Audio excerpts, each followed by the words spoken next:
कोई topper copy ही नहीं है आपके पास, तो ऑप्शनल डिसाइड करते समय दो तीन चीजें होनी चाहिए। पहली बात मैं शॉर्ट में बता देता हूं, सोर्सेज होने चाहिए कि कोई भी आप ऑप्शनल डिसाइड करो तो उसका सोर्स हो। दूसरी चीज ये हो टॉपर्स कॉपी हो जरूर, और टॉपर के नंबर भी 260 प्लस आए हों। जैसे मैं जिस टॉपर की कॉपी देखता था, जैसे क्या है ना, अभी 260 इस वजह से बोल रहा हूं, मेरे 263 थे इस वजह, नहीं ऐसा नहीं है 260 बोलने का एक बड़ा रीजन ये है, अब नंबर थोड़े कम मिल रहे हैं।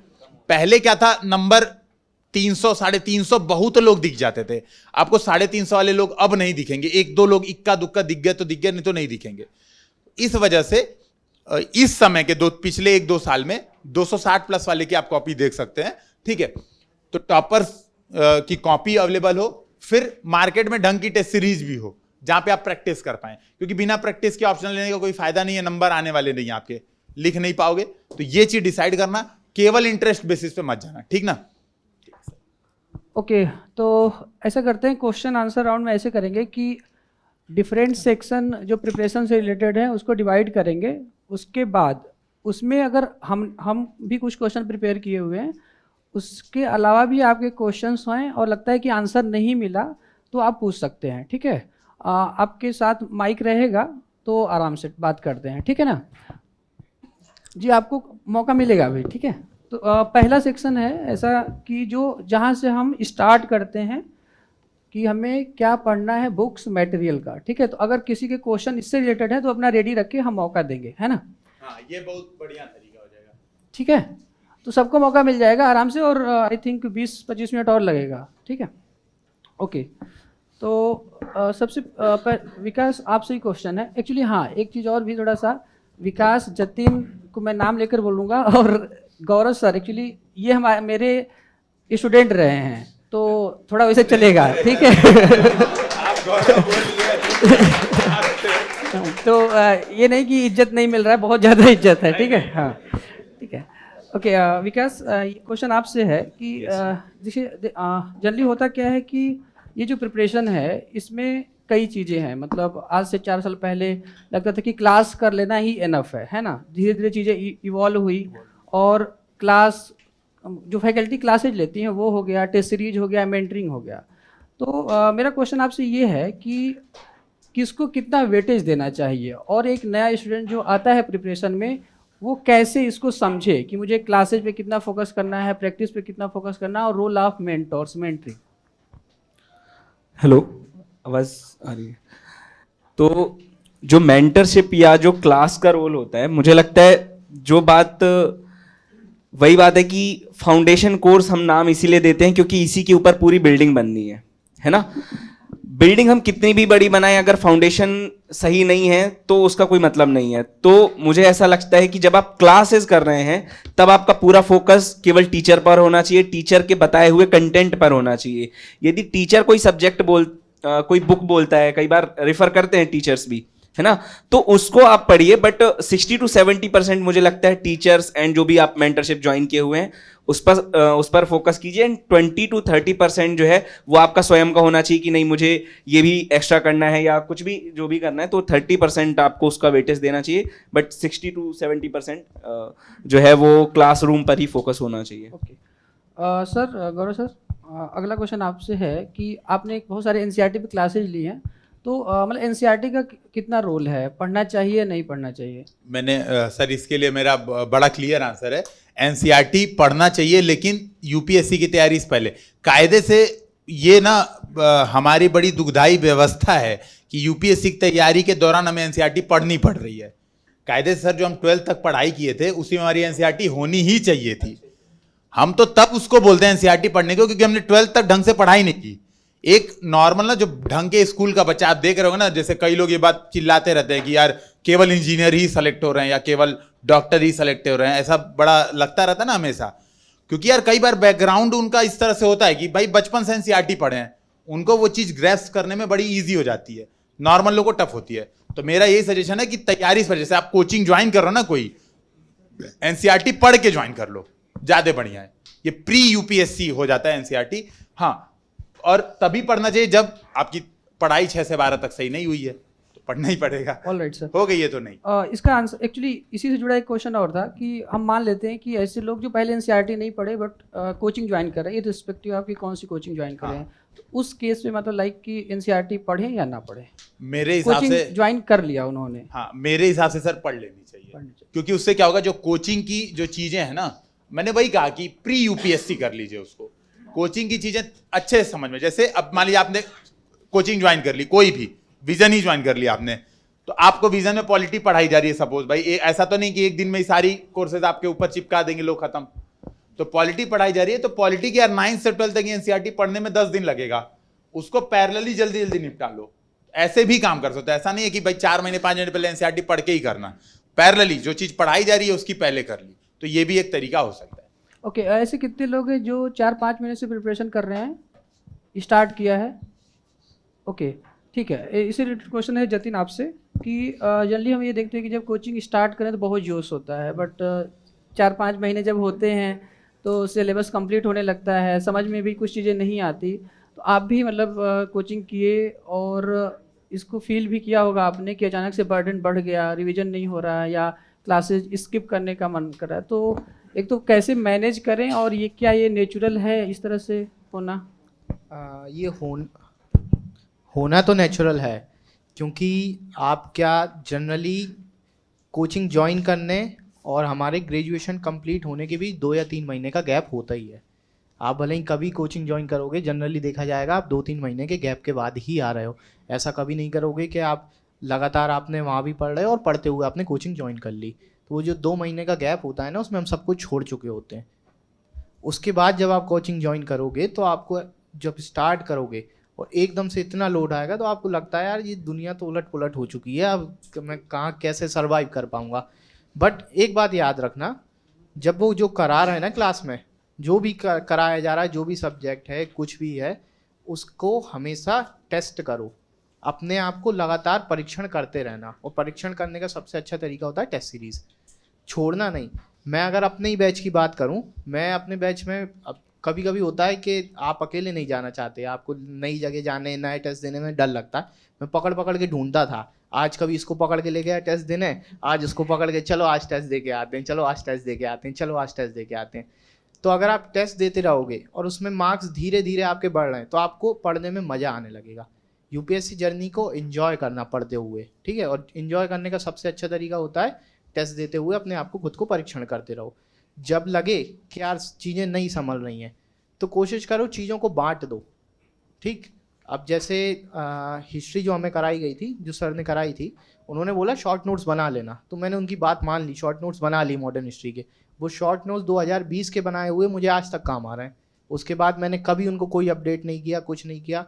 इकोनॉमिक्स के सर थे, जुल्फिकार हाँ, सर ही नाम था ना, जुल्फिकार सर थे, कोविड में एक्सपायर हो गए, बट उन्होंने जो शॉर्ट नोट्स बोला कि शॉर्ट नोट्स बना लेना, ऐसे नोट्स बना लेना, मुझे आज तक वो काम आ रहा है। मैं इकोनॉमिक्स पढ़ता ही नहीं हूँ, उसके अलावा ज़रूरत ही नहीं पड़ती प्री के लिए। तो वही है, अगर क्लास में कुछ बताया जा रहा है उसको अच्छे से कर लोगे और जाके टेस्ट दोगे और मार्क्स आएंगे, तो एक तो डिमोटिवेट इतने नहीं होगे, और अगर होगे तो आपको पता होगा कि मुझे कहाँ वर्क करना है, और जब उस वर्क के लिए टाइम दोगे तो आराम से सब मेंटेन होगा। ओके, ऑडियंस से क्वेश्चन ले लेते हैं। बुक्स मटेरियल से रिलेटेड जो भी क्वेश्चंस हैं, रिसोर्स से लेकर आप पूछ सकते हैं। हेलो सर, गौरव सर नमस्ते।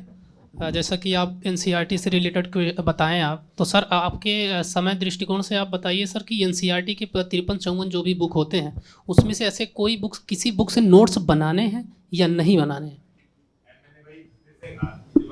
देखिए मेरा आंसर लगभग ये कंप्लीट ही था।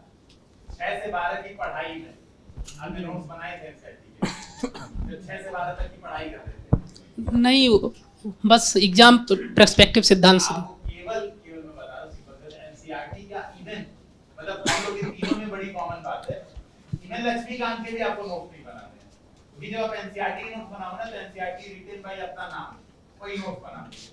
जब पहली बार तैयारी स्टार्ट करो ना, आपको पता नहीं, आपको हर चीज लगेगी बड़ी इंपॉर्टेंट, नोट्स बना के एक बार देख लेना तो आप लोग ये भी बड़ा इंपॉर्टेंट है, अगला पॉइंट आया ये भी बड़ा इंपॉर्टेंट है, दूसरा मेजर भी उतना इंपॉर्टेंट आ जाए, माइनर भी उतना इंपॉर्टेंट आ जाए। लेकिन जब चीजें थोड़ी पढ़ के समझ डेवलप करोगे तो जो काम की चीजें वो आप खाता सीखोगे, वो चीज आपकी काम की चीज प्रीवियस ईयर क्वेश्चन देखने से बाकी सारी चीजों को मैनेज करते हो तो नोट नहीं करना। यस सर, जैसा आपने कहा कि एनसीईआरटी पढ़ने के बाद हमारी समझ विकसित होती है, और अगर यूपीएससी के दृष्टिकोण से देखा जाए तो और किस सिद्धांत से बोलते हैं टीचर की एनसीईआरटी पढ़नी चाहिए? एक तो जैसे आपने कहा कि समझ विकसित करने के लिए, और एक कहा जाता है कि ऐसे गो थ्रू करके आप पढ़ते चले जाइए, लेकिन जब हम पढ़ते चले जाएंगे तो हमें मिलेगा क्या? एक तो समझ विकसित हो जाएगी, टर्मोलॉजी समझ में आ जाएगा। तो मिलेगा कि हमारा जो बेस है ना सबसे ज्यादा जरूरी है कि देखिए जैसे मान लिया आपने एनसीईआरटी पढ़ा, आपको ये पता चल गया कि लोकतंत्र जैसी कोई चीज होती है, क्वालिटी में मैंने बताया है कि लोकतंत्र होता है, साम्यवाद होता है, समाजवाद होता है, बेसिकली आपको पता है भारत में उग्रवाद भी नहीं है, नक्सलवाद भी नहीं है, तो आपको ये आइडिया लग जाएगा कि जब नक्सलवाद पे आप स्पेसिफिक जाओगे कि कोई क्वेश्चन आ रहा है यूपीएससी में पूछा जा रहा है कि नक्सलवाद पिछले 10 वर्षों में गिरावट पर देखा गया, लेकिन अब भारत के शहरी क्षेत्रों में बढ़ रही है, ठीक है, आप टिप्पणी करें तो आपको कीवर्ड्स आइडिया आ जाता है, ये चीज ऐसी होती है, और बाकी आपने सिर्फ करंट अफेयर्स पढ़ा, कुछ नोट्स देखे, बाकी चीजें की तो वो मैंने तो समझ रहे हैं। Thank you sir. ये चीज गौरव सर, एक क्वेश्चन था आपसे, आंसर राइटिंग का। आंसर राइटिंग पे सर, आते हैं, आंसर राइटिंग पे आते हैं। अभी बुक्स मटेरियल रिसोर्स वाले सर ने डिसाइड कर रखा है तो टॉपिक्स कुछ सब टॉपिक्स उसमें जब मुझे भी सर आते हैं। हाँ, अभी कौन सा टॉपिक सर? सर मेरा क्वेश्चन था इकोनॉमिक्स एंड ज्योग्राफी में एनसीईआरटी के अलावा क्या पढ़े, एंड ज्योग्राफी में। इकोनॉमिक्स में देखिए मैंने क्या किया था, इकोनॉमिक्स में अपना बता रहा हूँ, तो मैंने जैसे कुमार अनिल सर के नोट्स पढ़े थे मैंने, ठीक है, और ज्योग्राफी में तो एनसीईआरटी के अलावा कुछ नहीं पढ़े, मतलब एनसीईआरटी मोर देन सफिशिएंट है ज्योग्राफी, ठीक है, हिंदी मीडियम से हो तो एकदम मत पढ़ना, और कोई जैसे जीसी लेवल लेके अपना समय मत बर्बाद करना, कोई भी चीज है ना, तो फिर हाँ उसका टेस्ट सॉल्व कर, जैसे इकोनॉमिक्स से जैसे मैंने क्या किया था वही सर के नोट्स पढ़ के उसका क्या किया था, विजन के लगभग मैंने 1 साल पिछले और जिस साल दे रहा था उस साल, तो वो जो पार्ट टेस्ट होता है, सेक्शनल टेस्ट होता है, उसको देखिए तो बी का काम बन गया और मेन सर लेकर अंडरस्टैंडिंग मैटर करती है। देखिए एक चीज मैं बुक को लेके ना एक कॉमन एक चीज बता दे रहा हूं आप लोग से, और सबसे ज्यादा ना ये चीज हम डिस्कशन कर रहे थे अभी यहाँ से आने से पहले, हम लोग आधे घंटे 10 मिनट पहले ऐसे डिस्कशन कर रहे थे। इसी में बताता हूं, जैसे यहाँ पे ना लगभग 200 लोग बैठे, ठीक है, 200 लोग बैठे और हमने अपनी स्ट्रेटजी शेयर की, डिस्कशन किया। प्रॉब्लम पता है क्या आएगी? प्रॉब्लम ये आएगी नहीं कि वो है, प्रॉब्लम आएगी कि इस 200 में से 2 लोग स्ट्रेटजी फॉलो करने की कोशिश करेंगे, 198 लोग यहाँ पे जाके जो घर पहुंचेंगे ना फिर भूल जाएंगे, फिर उनके लिए आप कोई दूसरा कोर्स एक बार देख लें। अरे 10 दिन एक हफ्ता पहले करके हमें देखना पड़ेगा, वहां पे एक बात की है जो आपको रियलिटी चेक करनी पड़ेगी। इसी अगर आपका टारगेट क्या है कोई बुक करने का, यूपीएससी एग्जाम निकालना, ये टारगेट है ना, तो यूपीएससी के लिए कोई कंटेंट एनफ नहीं है और कोई कंटेंट कम नहीं। जैसे मैं आपको इकोनॉमिक्स की 10 किताबें बता रहा हूं, वो भी किताबें यूपीएससी के लिए ना, और केवल एक सोर्स बताऊंगा वो भी है ना। और वैल्यू ये है किसी भी बुक या चीजों को पढ़ने का, आप मैनेजमेंट क्वेश्चन का कर पा रहे हो कि नहीं, तो नहीं कर पा रहे तो बुक पढ़नी पड़ेगी, कोई दूसरी बुक पढ़नी पड़ेगी। अब वो एक सोर्स से कर ले रहा तो ठीक है। ठीक है, thank you sir. I think question है कि अभी मटेरियल से, अच्छा ओके पीछे। हाँ।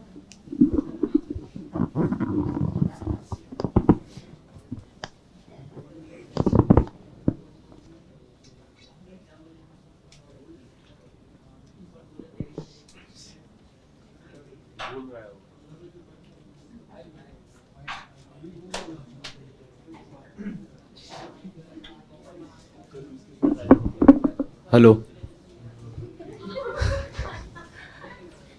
हेलो।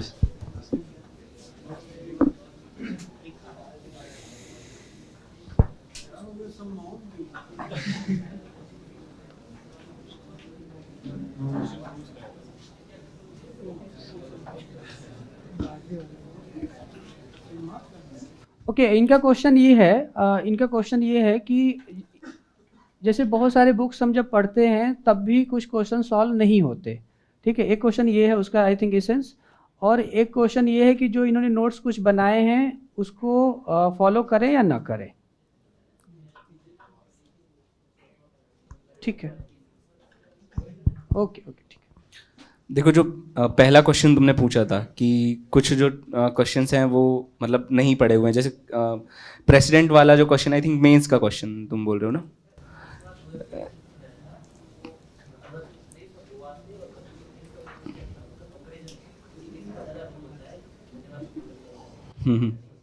यार ये स्टैटिक का ही लग रहा है यार मेरे को तो। और जो स्टेरलाइजेशन वाला बोल रहे हो, स्टेरलाइजेशन यार I think her class notes में कोचिंग के तो आई थिंक पढ़ाते हैं। स्टेरलाइजेशन बहुत बेसिक है, तो मतलब मुझे पता नहीं है तुमने कहाँ से ये फॉलो किया है। हाँ, तो सेल्फ स्टडी में यार हो सकता है किसी बुक ने मिस कर दिया हो, बट देखो इसमें भी एक चीज़ याद रखो, हो सकता है तुमसे कोई टॉपिक छूट गए हो, बट बात को समझना। जतिन भाई ने क्या बोला, प्रीलिम्स के लिए कितना cut off maximum, category wise देखो, कैटेगरी के बारे में सोचना कुछ बुरा बात नहीं है। यदि रियलिटी है तो आपको एक आइडिया होना चाहिए ना, रफ है ना। अगर कोई जनरल वाला सोच रहा है कि 100 नंबर में कट ऑफ क्लियर हो जाएगा, तो श्योर नहीं हो सकता। वो हो सकता है कट ऑफ 110 चला जाए, है ना। तो उस बेसिस पे यदि जनरल का भी तुम प्रेजेंट का कट ऑफ देखोगे, 80, 90, 100 नंबर कट ऑफ जा रहे हैं। 2023 में तुम देखना 80, 85 मैक्सिमम होना चाहिए, जितना मेरा अनुभव है 4-5 साल का।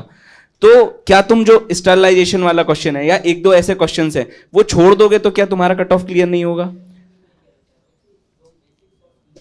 हाँ हाँ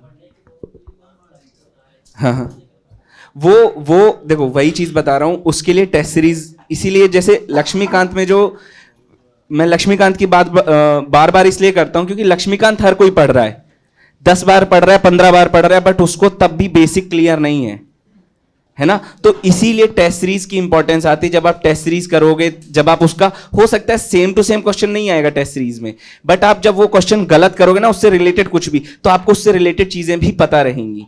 और इसमें पॉलिटी में एक चीज जरूर मैं ऐड करना चाहूंगा, बुक्स वाले में ऐड नहीं कर पाया था, कि बेयर एक्ट्स जरूर ले लेना। बेयर एक्ट की जो बुक आती है ना, पॉलिटी की, कॉन्स्टिट्यूशन ऑफ इंडिया, और वो बाइलिंगुअल लेना। क्योंकि हिंदी, देखो भले हम हिंदी मीडियम से हैं, बट कई बार हिंदी के भी वर्ड इतने ज्यादा क्लिष्ट होते हैं, इतने ज्यादा टफ होते हैं कि वो आप समझ नहीं पाओगे। तो इसलिए इंग्लिश में समझना जो है वो ज्यादा इंपॉर्टेंट हो जाएगा। तो बेयर एक्ट की बुक ले लेना, और टॉपिक को लेके जो हम लोग बार बार बोल रहे हैं ना कि एक रिसोर्स फॉलो करो, एक बेसिक बुक फॉलो करो, इसका मेन रीजन ये है कि 70 to 80% जो चीजें हैं, ऑल्दो हो सकता है कुछ चीजें ना फंसे या याद ना आए, बट फिर भी 70 to 80% चांस है कि चीजें वहीं से आएंगी, भले रिफ्रेज करके आए या उसको घुमा फिरा के क्वेश्चन आए। तो आपका मोटिव क्या होना चाहिए, कॉस्ट बेनिफिट जो है आप वो देखो कि भाई सबसे ज्यादा चांसेस कहां से हैं। जैसे एंशिएंट और मेडिवल की बात होती है, एंशिएंट मेडिवल छोड़ो, वर्ल्ड हिस्ट्री की बात होती है, तो वही बात होती है ना कि आईआईटी का बंदा क्यों सिलेक्ट हो रहा है। वो आईआईटी वाला वो वर्ल्ड हिस्ट्री पढ़ ही नहीं रहा है, उसको पता है कि भाई मेंस में क्वेश्चन नहीं आना है। ये बात गौरव भाई से हुई थी मेरी। हम क्या कर रहे हैं, 30-40 क्लास वर्ल्ड हिस्ट्री में दे रहे हैं। 30-40 क्लास का आप मतलब समझिए कितना महीना आप दे रहे हैं, 2 महीने दे रहे हैं। यहाँ ये बंदा पढ़ ही नहीं रहा है, क्यों? क्योंकि उसको पता है कि यार एक भी क्वेश्चन नहीं आ रहा, उसने पीवाईक्यू देखा हुआ है ना। तो इसलिए मतलब हम कॉस्ट बेनिफिट देखेंगे। सबसे ज्यादा चांसेस क्या होते हैं कि एक स्टैंडर्ड बुक से आते हैं। हिस्ट्री के क्वेश्चन आप एंशिएंट मेडाइवल के उठा के देख लीजिए, यूपीएससी उधर से लेके आएगी ना, आप 4 बुक फॉलो कर लोगे, उसके बाद वो 5वीं बुक से लेके आएगी। तो भाई क्यों उस पर मेहनत कर रहे हो? मॉडर्न हिस्ट्री पढ़ लो। मतलब प्रीलिम्स का एक चीज जो बताना भूल गया था, केवल इकोनॉमिक्स, पॉलिटी और ज्योग्राफी जो बेसिक सब्जेक्ट है ना, ये भी अगर आपके कंप्लीट हो गए ढंग से तो आप इजीली प्रीलिम्स क्वालिफाई कर जाओगे। मैं तो खैर पॉलिटी और इकोनॉमिक्स के दम पे ही क्लियर कर रहा था। 20 क्वेश्चन पॉलिटी के आते हैं तो आपके 17 क्वेश्चन सही होने चाहिए, 18 क्वेश्चन सही होने चाहिए। इकोनॉमिक्स के 15 आ रहे हैं तो आपको 12, 11, 13 तो पहुंचना चाहिए। क्यों? क्योंकि वो बेसिक क्वेश्चन ही पूछ रहा है, उसी को रिफ्रेज कर रहा है, उसी को घुमा फिरा रहा है, वो स्टैंडर्ड बुक से आ रहे हैं। तो इसीलिए हम लोग कह रहे हैं कि एक रिसोर्स फॉलो कीजिए और उसी पे स्टिक कीजिए, है ना।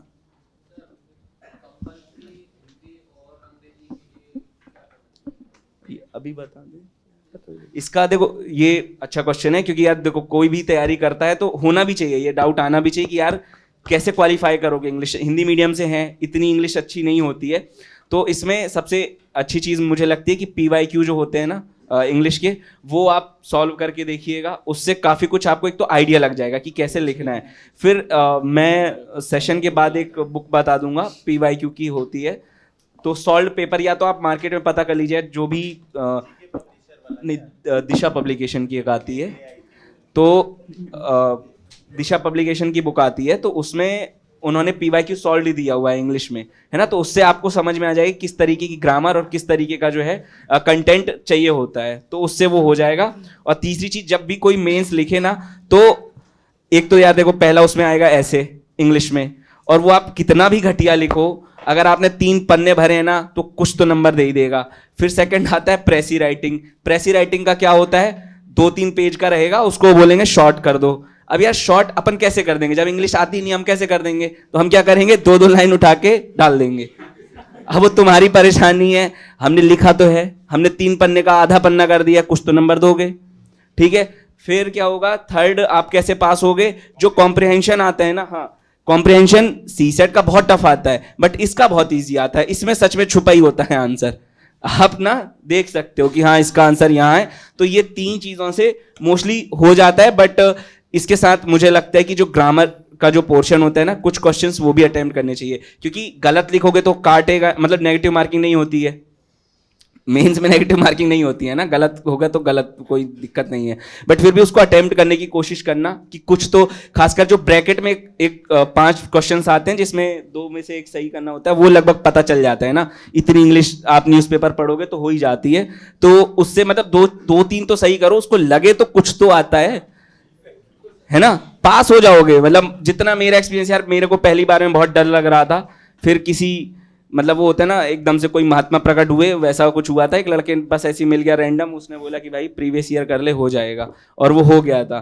तो इसलिए हाँ रिपीट हो जाते हैं ऐसे ऐसे के बारे में। यार हिंदी में सोचो, इंग्लिश में कुछ भी लिख दो, वो ग्रामर इतनी कोई चेक नहीं कर रहा, उनको ही पता है हिंदी मीडियम का बच्चा है। ऐसे तो अगर इंग्लिश मीडियम वाला बच्चा हिंदी का पेपर लिखेगा तो फेल नहीं होगा, उसकी आप ग्रामर देखो। पर्यावरण सोचने में उसको टाइम लग रहा है कि पर्यावरण होता है एनवायरनमेंट का मतलब, तो है ना, फेल करना मकसद नहीं है, उनको पास करना है। बट ऑब्वियसली यार आप सिविल सर्वेंट हो, आपको इंग्लिश में डॉक्यूमेंट्स पढ़ने पड़ेंगे, इंग्लिश में बात करनी पड़ेगी, तो आपको ग्रामेटिकल थोड़ा अंडरस्टैंडिंग होनी चाहिए, इसलिए वो पेपर रखा गया है। तो मतलब ये स्ट्रेटजी रहेगी, इसमें से बहुत चांस है यार 80-90% चांस है क्लियर कर ही लोगे, ठीक है।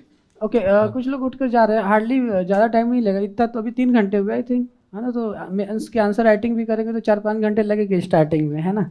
तो वही तो हम कब से बात कर रहे हैं, थोड़ा सुन लीजिए। हाँ अभी आते हैं test series and answer writing. Hello sir, ये अच्छा, वो हाँ, मटेरियल्स लेकर थोड़ा हाँ सा हाँ था। एक हाँ जी। सर ये नमस्ते सर, नमस्ते। एनसीईआरटी सर, और ये जो क्लास में जो चलती है, तो कोचिंग क्लासेस की जो मटेरियल रहती है और कुछ मटेरियल जो मार्केट में भी जो उपलब्ध है, तो उसमें जैसे क्या होता है कि जो क्वेश्चन जो ये जो पूछ रही है यूपीएससी, तो उसमें कुछ मतलब डीप में जाकर क्वेश्चन पूछ रही है। और ऐसा मतलब वो टीचर भी सजेस्ट करते हैं कि एनसीईआरटी पढ़ने से केवल नहीं होगा, और जैसे कोचिंग इंस्टीट्यूट में जो मटेरियल उसका है, तो वो कुछ लैंग्वेज जो है उसका टफ हो जा रहा है।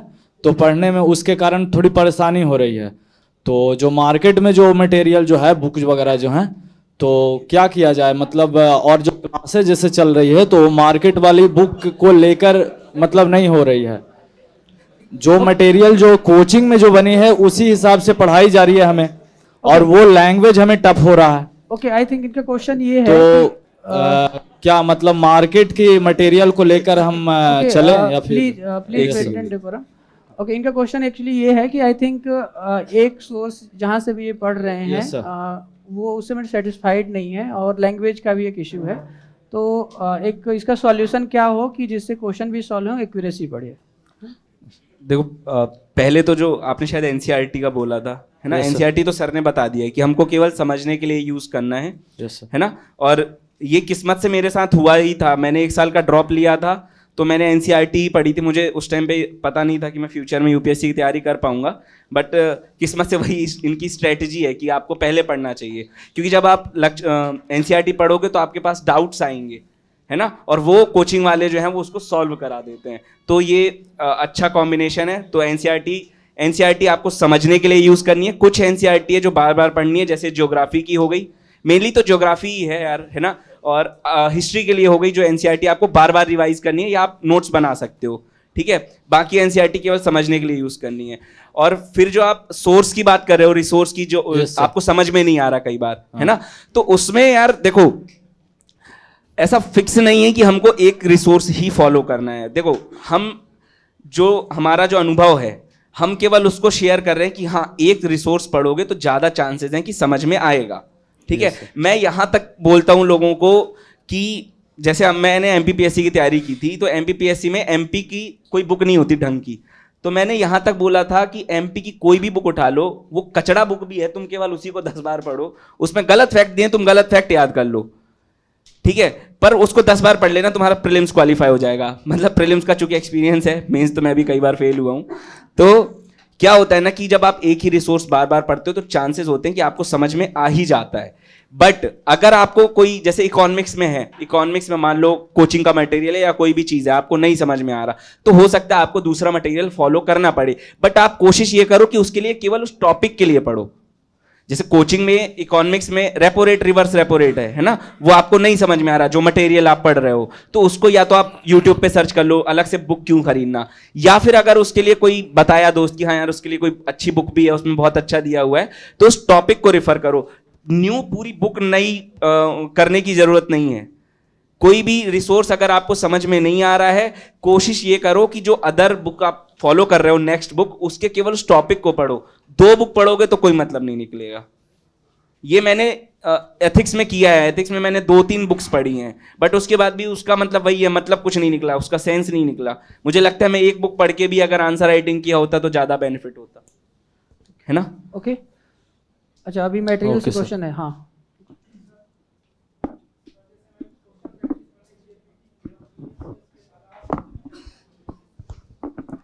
प्रीलिम्स के लिए तो पीवाईक्यू के अलावा टेस्ट सीरीज फॉलो करो।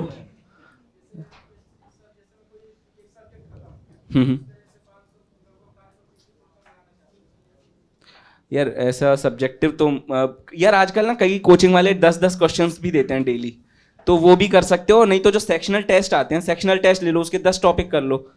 मतलब एकदम स्पेसिफिक टॉपिक वाइज तो कोई क्वेश्चन मिलना मुश्किल है, बट सब्जेक्ट वाइज जो हाँ, तो जो सब्जेक्ट वाइज टेस्ट आते हैं ना, 100 में से आप 10 लगा लो, 15-20 लगा लो।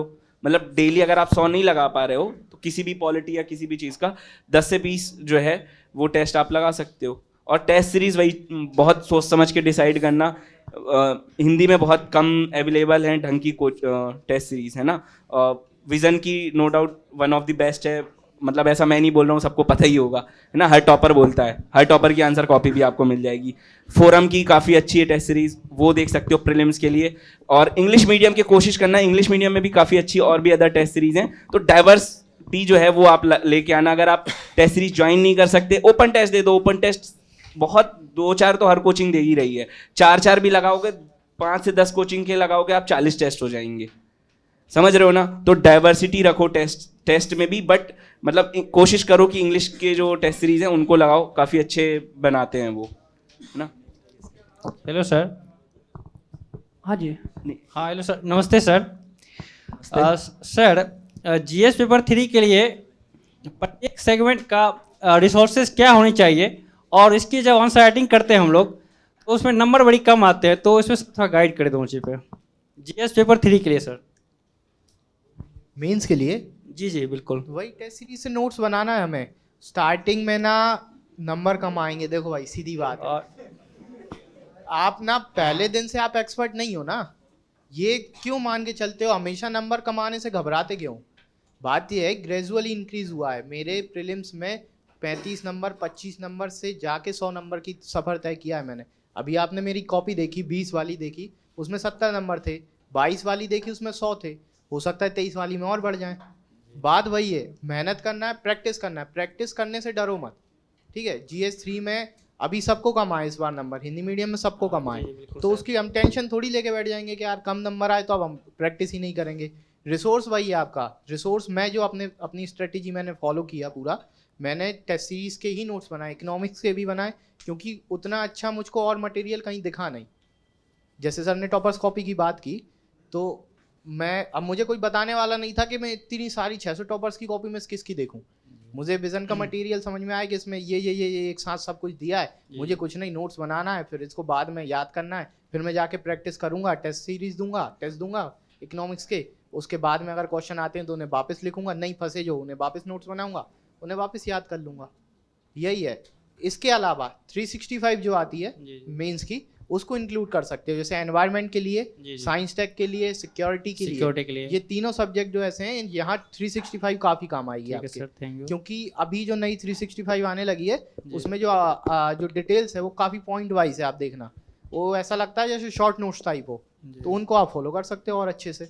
बाकी प्रैक्टिस का खेल है, सर मार्क्स बढ़ाने के लिए प्रैक्टिस ही करना है। हाँ सर, एक साइंस एंड टेक के लिए सर क्या क्या जाए, इसके थोड़ा सा। साइंस टेक के लिए यूपीएससी बेसिक साइंस के क्वेश्चन जनरली नहीं पूछती, वो पूछती है तो हाँ, वो टेक। किसी वैज्ञानिक को लेके पूछ रही है, जी, ठीक। जी। आपको वही प्रीवियस ईयर का क्वेश्चंस का एनालिसिस करना है कि यूपीएससी किस पैटर्न में पूछ रही है, उसी पैटर्न से अपनी तैयारी करो। यूपीएससी एप्लीकेशन बेस्ड क्वेश्चन पूछती है, चाहे प्री हो चाहे मेंस हो, तो हमें तैयारी भी वही करना है। साथ में यूपीएससी जनरली करंट अफेयर्स के क्वेश्चन पूछती है, मेंस में खासकर। शायद वो कौन सा टेलीस्कोप का क्वेश्चन आया था, जेम्स वेब का आया था, वो करंट में था। जी। इस बार क्या चंद्रयान 3 का आया था, चंद्रयान 3 करंट अफेयर्स का था। अब इसमें आपको क्या एक्स्ट्रा करना है, सिंपल है। प्रीवियस ईयर के क्वेश्चन देखो, उस हिसाब से अपनी स्ट्रेटेजी डिसाइड करो, उस हिसाब से अपनी टेस्ट सीरीज दो। जो नेगेटिव्स है उनको बड़ा करो, नंबर भी बढ़ेंगे, एक फाइनली बढ़ेंगे, बिल्कुल बढ़ेंगे। Hello sir. सर फाइनली इसका रिसोर्स एक बता दीजिए, साइंस एंड टेक का कोई भी साइंस रिसोर्स। टेक का रिसोर्स मेंस के लिए सिर्फ पीटी 36 मेंस 365 और टेस्ट सीरीज में जो क्वेश्चंस आए उनके नोट्स। और प्रीलिम्स के लिए प्रीलिम्स के लिए पीटी 365 और कुछ भी नहीं। और इन्वायरमेंट के लिए सर मैंने पीटी 365 2020 21 22 23 यही पढ़ा है। अब यहाँ आती है ना वो कोचिंग वाली बात, जो अपने हिसाब से जो तय करना है स्ट्रेटेजी। साइंस टेक, एनवायरमेंट और सिक्योरिटी जो मैंने कोचिंग पे पढ़ा था, वो सारे नोट्स मैंने भेज दिए थे। मुझे नहीं आए थे समझ में, सिंपल है। मुझे समझ में 365 आई तो मैंने 365 से किए। प्लस एक और चीज, आप जो मटेरियल पढ़ रहे हो ना, टेस्ट सीरीज दोगे और चेक करोगे कि उस मटेरियल से आपके क्वेश्चन सॉल्व हो रहे हैं कि नहीं। अगर हो रहे हैं तो वो अच्छा मटेरियल है, नहीं हो रहा है तो वो मटेरियल खराब है, आपको उसको चेंज करने की जरूरत है। सिंपल सा है। यूपीएससी की प्रीवियस ईयर के क्वेश्चन सॉल्व होना चाहिए और टेस्ट सीरीज के क्वेश्चन सॉल्व होने चाहिए उससे। ठीक है, next thank you question sir. पे हेलो move सर। करते हैं। सर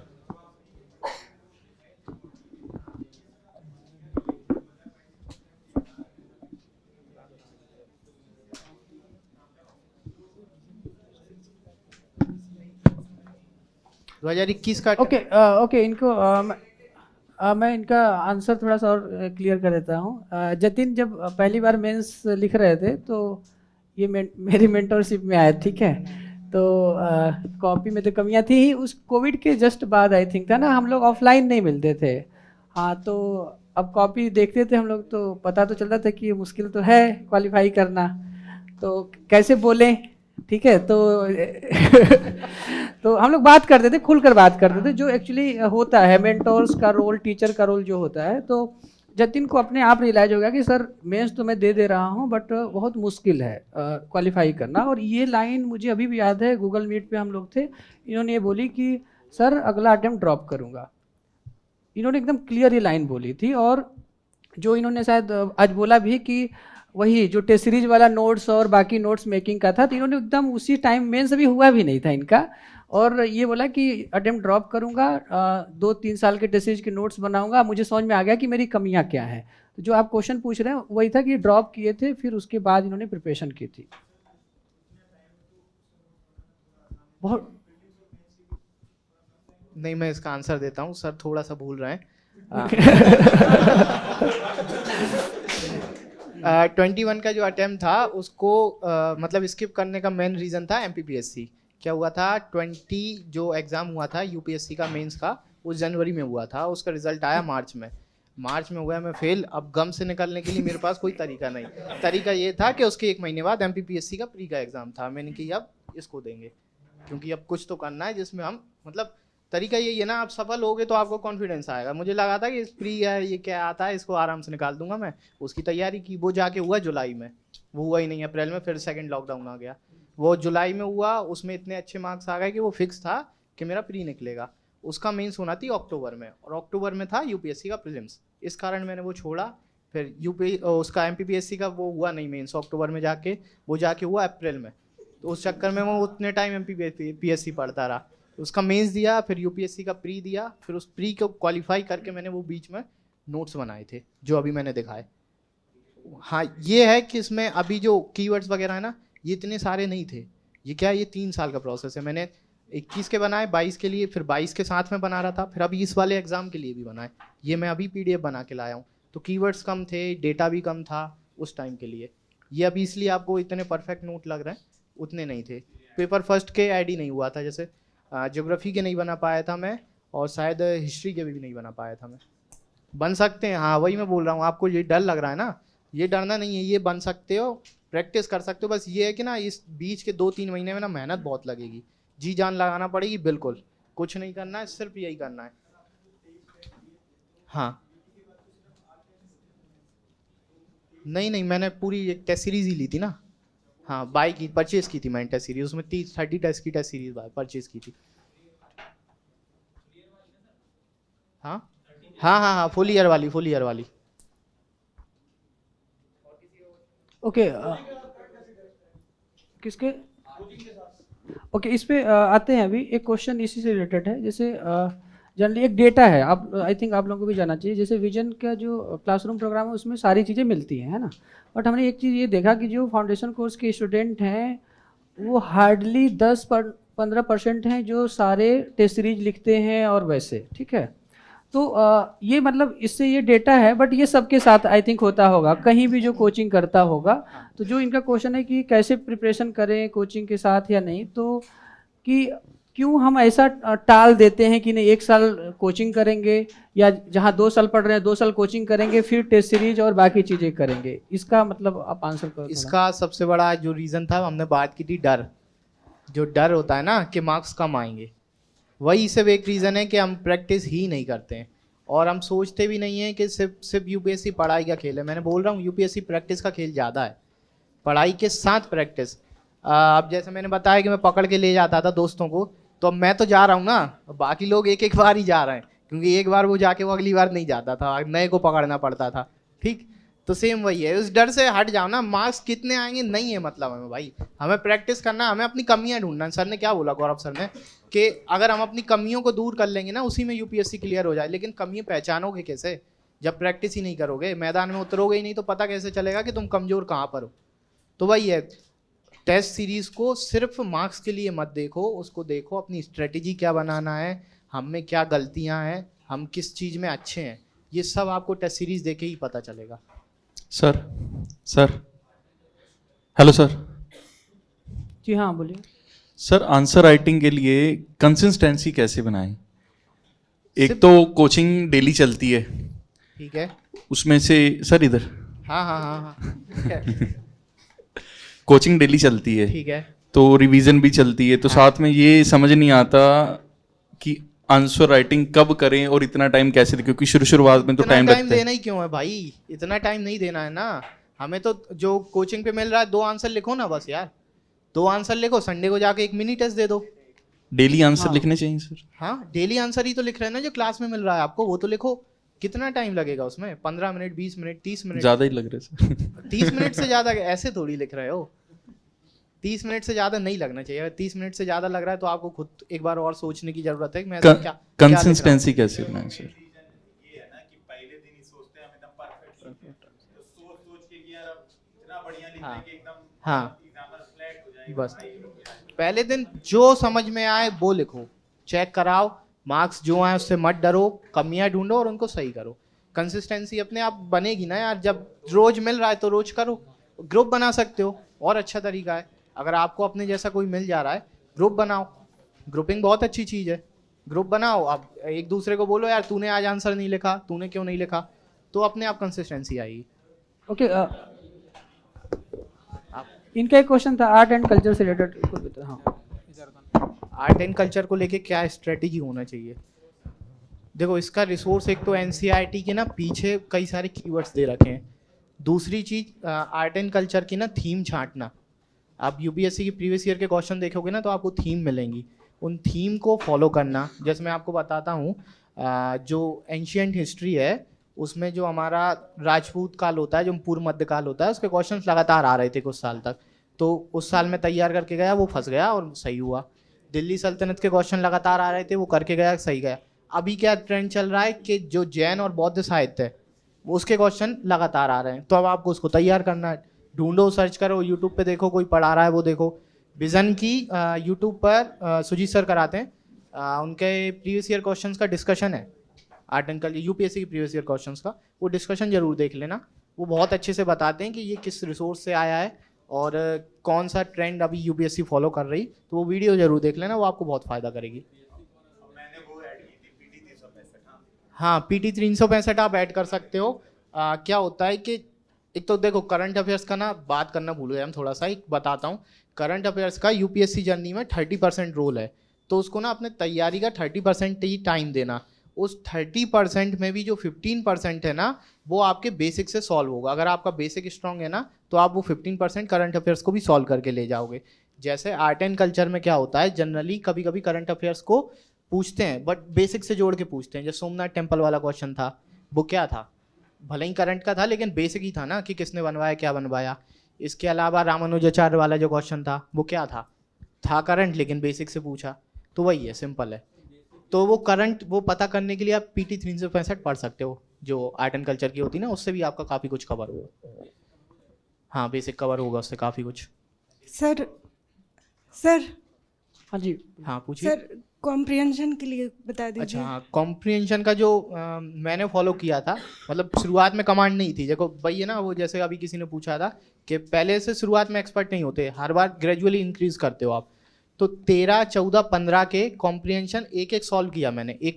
पहले तो उनके क्वेश्चन पेपर डाउनलोड कर लो यूपीएससी से, फिर उनके सॉल्यूशन, जो मतलब सॉल्यूशन तो नहीं होते सिर्फ आंसर्स होते हैं, वो डाउनलोड कर लो। फिर आप एक कॉम्प्रिहेंशन उठाओ, उसको सॉल्व करो, उसमें फिर उसको यूपीएससी के आंसर की से मैच करके देखो। अब देखो कि आपने क्या सोचा और यूपीएससी ने क्या सोचा, ठीक है दोनों। अगर आपने जो सोचा वो यूपीएससी ने सोचा वो सही है, तो मार्क करो कि आपने क्या सोचा था, किस कारण इस कॉम्प्रिहेंशन का आपने आंसर ये लगाया। अब अगर यूपीएससी ने उससे डिफरेंट अगर सोचा और उसका आंसर कुछ है, तो यूपीएससी ने किस थीम को ध्यान देकर उसका आंसर ये लगाया। ऐसे करके आप 3 साल के करोगे ना तो लगभग 100 के करीब आपके कॉम्प्रिहेंशन सॉल्व होंगे। उसके बाद 101 बार जब आएगा ना तो आप खुद यूपीएससी की जो सोच है उससे आपकी सिमिलरिटी हो जाएगी। क्योंकि कोचिंग से आंसर की से मिलाओगे ना या टेस्ट सीरीज से ये काम करो, ये उससे नहीं हो सकता है। क्योंकि यूपीएससी की अगर आंसर की से कोचिंग की मिल रही होती तो सबकी सही होती है वीसी सेट की। तो हमें यूपीएससी की मेंटेलिटी को फॉलो करना है कि यूपीएससी इसका आंसर क्यों ये मानती है। अगर वो आप गोला लगा के बार बार ट्राई करके ना 3 या 4 साल पे प्रैक्टिस करना, फिर यूपीएससी के सॉल्व करके देखना, सारे वो एक साथ करके देखना।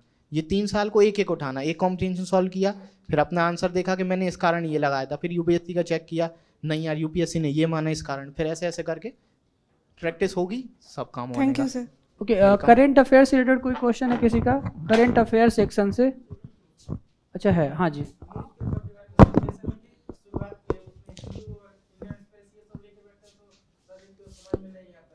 हाँ हाँ देखो एक चीज़ है, मैंने प्रिपरेशन में अपनी न्यूज़पेपर फॉलो नहीं किया, सीधी बताता हूँ। मैंने जब कोचिंग कर रहा था तब करंट अफेयर्स की मंथली मैगजीन फॉलो करता था, फिर पीटी 365 से ही सॉल्व किया मैंने। 22 में तो मैंने मंथली भी नहीं की थी, 22 और 23 के लिए 365 की। बट अभी जब 23 का मेंस दे रहा था तो मैंने पहली बार न्यूज़पेपर को थोड़ा सा टाइम देना स्टार्ट किया, वो भी 15 दिन पढ़ पाया, वो भी मैनेज नहीं हुआ क्योंकि हमें टाइम लग जाता है द हिंदू वगैरह पढ़ने में। तो मेरा मानना है कि अगर आप अभी आपके पास पूरा 1 साल है, आप कोचिंग कर रहे हो या 1 साल टाइम दे रहे हो, तो न्यूज़पेपर को पढ़ने की हैबिट बना सकते हो, लेकिन पढ़ना इंग्लिश का ही। हिंदी न्यूज़पेपर मुझे जो लगता है नहीं पढ़ना चाहिए। समझ में आएगा मैं क्या बोल रहा हूँ? उस न्यूज़पेपर को आप 1 घंटे पढ़ना, सिर्फ पढ़ना, उसको याद नहीं करना। और एक और चीज़, न्यूज़पेपर पढ़ते टाइम अभी के लिए आईआर की न्यूज़ हटा देना। आधा इंग्लिश न्यूज़पेपर इंटरनेशनल रिलेशन की न्यूज़ से भरा होता है, चाहे एडिटोरियल हो चाहे कुछ हो, उसको हटा देना। उसके बाद आप पढ़ के देखोगे, और एक टाइम लिमिट सेट कर लेना, जब 1.25 घंटे की आप सेट कर सकते हो। उसमें जितनी न्यूज़ हो जाए उतना करो, पहले दिन 1 होगी, 2 होगी, 3 होगी, 4 होंगी, फिर बढ़ेंगी, ग्रेजुअली बढ़ेंगी, और हो सकता है 1.25 घंटे में आपका कंप्लीट हो जाए। बट न्यूज़पेपर से जो आपकी नॉलेज बढ़ेगी ना, वो आपको बाकी चीज़ों में काम आएगी, मेंस के लिए काम आएगी, इंटरव्यू के टाइम काम आएगी। तो ऐसा है, मैंने अपनी जो बोलूँ अपनी स्ट्रेटेजी में फॉलो नहीं किया था या कर नहीं पाया था, आप कुछ भी मान सकते हो। करंट, एक मिनट, करंट अफेयर्स क्वेश्चन उधर था किसी का? हाँ, माइक। पीछे वाले लोग बड़े बोर हो रहे हैं, उधर से क्वेश्चन ले लेते हैं। सर मेरा करंट से नहीं था सर, पीटी से रिलेटेड था सर। जैसे कोचिंग सर अभी मेरे चल रहा है, जैसे 6-7 महीने हो गया सर, तो जैसे जैसे सब्जेक्ट वाइज कंप्लीट होता जा रहा है सर, मैं टेस्ट सीरीज लगा रहा हूँ। बहुत सही। तो सर मेंस के क्वेश्चन में 50% तो कवर कर रहा हूँ। मेंस में जैसे सर एग्जांपल आईओडी का ले लो, इंडियन ओशन डाइपोल पे कुछ मेंस का क्वेश्चन आ रहा है, तो मैं उसे पूरा लिख रहा हूँ, और नॉर्मल लैंग्वेज बेसिक में। पर सर उसी से रिलेटेड जैसे 2017 में यूपीएससी ने पूछा था, उसका पहला स्टेटमेंट स्टेटिक्स था, और दूसरा उसने उसको अलिनो से कनेक्ट करके पूछा था।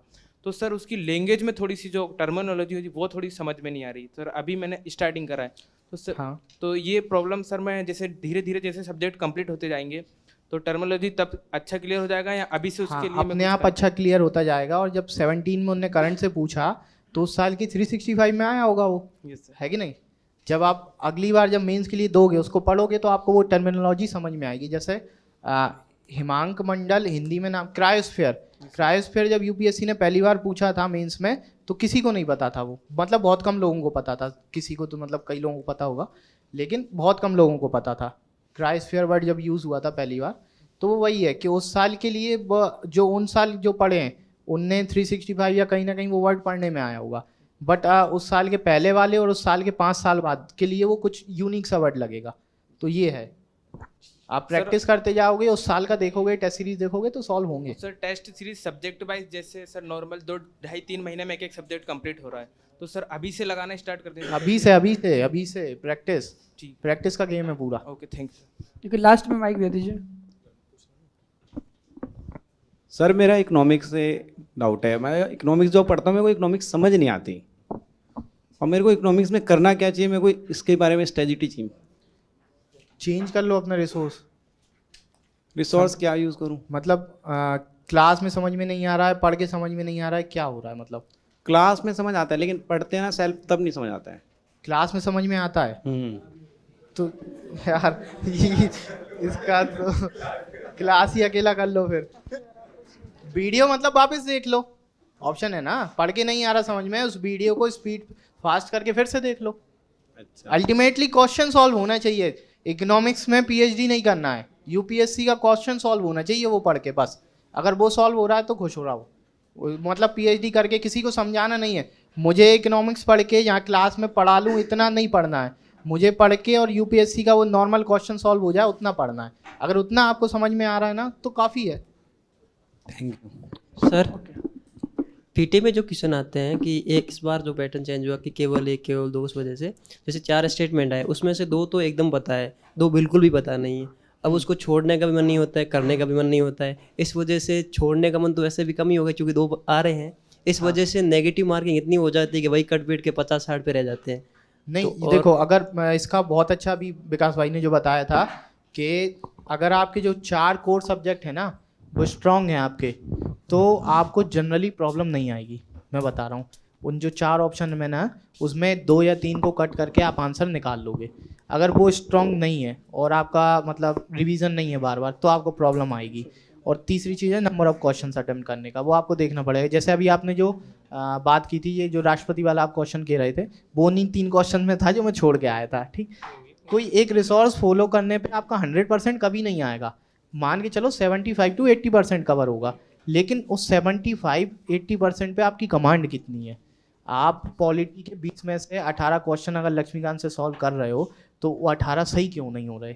वो 18 के 18 सही होने चाहिए हमारे लक्ष्मीकांत से, क्योंकि हमें पता है ना कि इसके अलावा हमको कहीं से आ ही नहीं रहा है। आप वो 2 क्वेश्चन के लिए टेंशन में हो, बाकी 18 के लिए टेंशन में नहीं हो। तो इस पे इसलिए हम क्यों बोलते हैं एक रिसोर्स फॉलो करो? इसलिए बोलते हैं कि आप एक रिसोर्स को बार बार फॉलो करोगे ना, मतलब उसको बार बार रिवाइज करोगे, तो चीज़ें आपको समझ में आएंगी, चीज़ें याद हो जाएंगी, विजुअल मेमोरी क्रिएट होगी। शॉर्ट नोट्स का रीज़न क्या होता है बनाने का? शॉर्ट नोट्स इसलिए नहीं होते हैं कि आप रट्टा लगा सको। मैंने जो महसूस किया है, शॉर्ट नोट जब बना लेते हो ना, तो उसकी विजुअल मेमोरी क्रिएट हो जाती है, एक इमेज मेमोरी। आपको ना उसको पढ़ना नहीं पड़ती, उसको बस देखना होती है। तो सेम एक, अगर आप, मुझे पता रहता है कि अगर लक्ष्मीकांत का कोई क्वेश्चन आए तो उस बुक के यहाँ नीचे दिया है कि पीछे दिया है कि आगे कहाँ दिया है, बस ये रीज़न है। इसलिए एक रिसोर्स,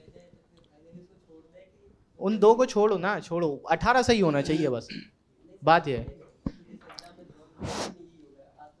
हाँ, तो आप प्रैक्टिस करोगे ना, तो उसका भी कोई तरीका ढूंढ लोगे। तो सही हो रहे हैं, मतलब देखो जितना ज्यादा टफ पेपर आएगा ना, उतने ज्यादा क्वेश्चन अटेम्प्ट करने हैं, क्योंकि गलत तो सबके जाने हैं ना। देखो अगर 1-2 साल आप तैयारी कर चुके हो, मतलब आप यूपीएससी के उन लोगों में शामिल हो जिनको लगभग यूपीएससी बारे में काफी कुछ आइडिया है। ये मतलब मुझे एक सीनियर ने सजेशन दिया था 2020 के अटेम्प्ट के पहले, जब मेरे एनवायरनमेंट में 62 मार्क्स आए थे। सेक्शनल में ऑब्वियसली हम एक्सपेक्ट करते हैं 100 से ज्यादा मार्क्स आए, है ना। तो उस टाइम मैं काफी टेंशन में आ गया था, क्योंकि कुछ ही टाइम बाद प्रीलिम्स था।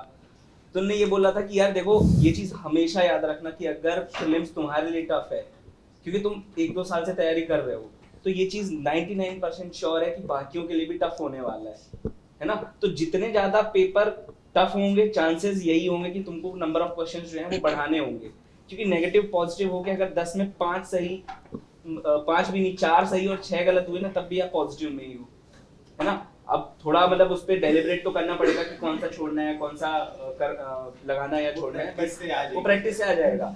बट चांसेस यही हैं कि आपको जितना ज़्यादा टफ पेपर होगा, उतने ज़्यादा नंबर ऑफ क्वेश्चंस अटेम्प्ट करने हैं, और सिलेक्शन का चांस यार बहुत बढ़ जाता है, क्योंकि पता है कि कट ऑफ कम होगा। इस बार का जैसे 23 का प्रीलिम्स था, पहला पेपर देख के खुश हो गया था मैं कि यार अब तो प्रीलिम्स क्लियर होना ही है, क्योंकि तुम कितना भी पढ़ लो सबको टफ लग रहा है ना। तो यही होगा, अगर पेपर आपके लिए टफ है तो ये समझ जाओ कि अब यार बाकियों के लिए टफ है। अब जरूरत किस चीज़ के, नर्व को पकड़ने की। कई लोग क्या GS1 में इतना घबरा गए कि यार GS1 में तो 80 नंबर आ रहे हैं मेरे, सीसेट वो छोड़ चुके हैं। अब सीसेट अब उनको लग रहा है 80 नंबर में कहाँ से कट ऑफ क्लियर होगा। बट यार अगर आपने सीसेट ढंग से नहीं किया, फिर बाद में लोग सीसेट में फेल हुए हैं, जबकि GS में तो जहाँ तक मुझे लगता है 70-80 नंबर में आराम से क्लियर हुआ है ना। 80 जनरल से क्लियर होगा, 80-85 मतलब मुझे मैक्सिमम लग रहा है 85। अब खैर पता नहीं रिजल्ट मतलब फाइनल क्या होता है, बट 80 to 85 जनरल में कट ऑफ क्लियर होगा। तो मतलब ये मेंटेलिटी होनी चाहिए। प्रीलिम्स में सबसे इंपॉर्टेंट चीज़ है वो है कॉन्फिडेंस। मेरे साथ किस्मत अच्छी थी कि पहले अटेम्प्ट में प्रीलिम्स क्वालिफाई हो गया, तो कॉन्फिडेंस हमेशा बना रहा, है ना। तो मुझे नहीं पता आपका निकला है नहीं निकला है, बट फिर भी जब भी आप पेपर देने जाओ, चाहे GS हो चाहे सीसेट हो, दोनों पेपर में कॉन्फिडेंस हमेशा रहना चाहिए। आप देखोगे ना, जब कॉन्फिडेंस रहेगा अपने आप जो मैं कह रहा था ना कि इजी क्वेश्चंस चूज करने हैं। आप यार अगर टेंशन में आ चुके हो, GS में ही आप टेंशन में चल रहे हो, सीसेट के आप इजी क्वेश्चन ढूंढ ही नहीं पाओगे। आपको लगेगा सीसेट तो बहुत ज्यादा टफ था, बट यार लोगों के निकल रहे हैं ना। जिस लेवल का सीसेट था उस लेवल की तैयारी कोई कोचिंग नहीं कराई होगी पहले, जिस लेवल का सीसेट था। मुझे नहीं लगता, मतलब बेसिक ही सब कराते हैं यार, उस लेवल का सीसेट किसी ने एक्सपेक्ट नहीं किया था। फिर भी यार 10-12 हज़ार जितने भी हैं क्वालिफाई तो कर रहे हैं ना। और सब IITN नहीं है, ये भी श्योर हूँ मैं। IITN फेल हुए हैं कई, क्योंकि वो मैथ्स कर रहे थे केवल। ये भी सच्चाई है, ये सच्चाई है। मतलब मुझे बाद में पता चला था, मेरे बहुत सारे दोस्त हुए हैं। तो ये चीज मतलब नर्व कंट्रोल करना, कॉन्फिडेंस रखना बहुत इंपॉर्टेंट है। ओके सर हेलो, मेरा हाँ सर, करंट अफेयर से है जैसे। हेलो सर, हाँ जी बोलिए बोलिए। सर अभी मार्च में विजन आईएएस की जो डेली टुडे न्यूज आती है उसी में मैंने पढ़ा था इनवाइट्स के बारे में, तो 2023 का क्वेश्चन है ये इनवाइट्स। तो उसमें लिखा सेबी रेगुलेट करती है, लेकिन ये प्रवर्तन अधिनियम 2002 के तहत रेगुलेट होती है, तो ये मिला नहीं हमको उसमें।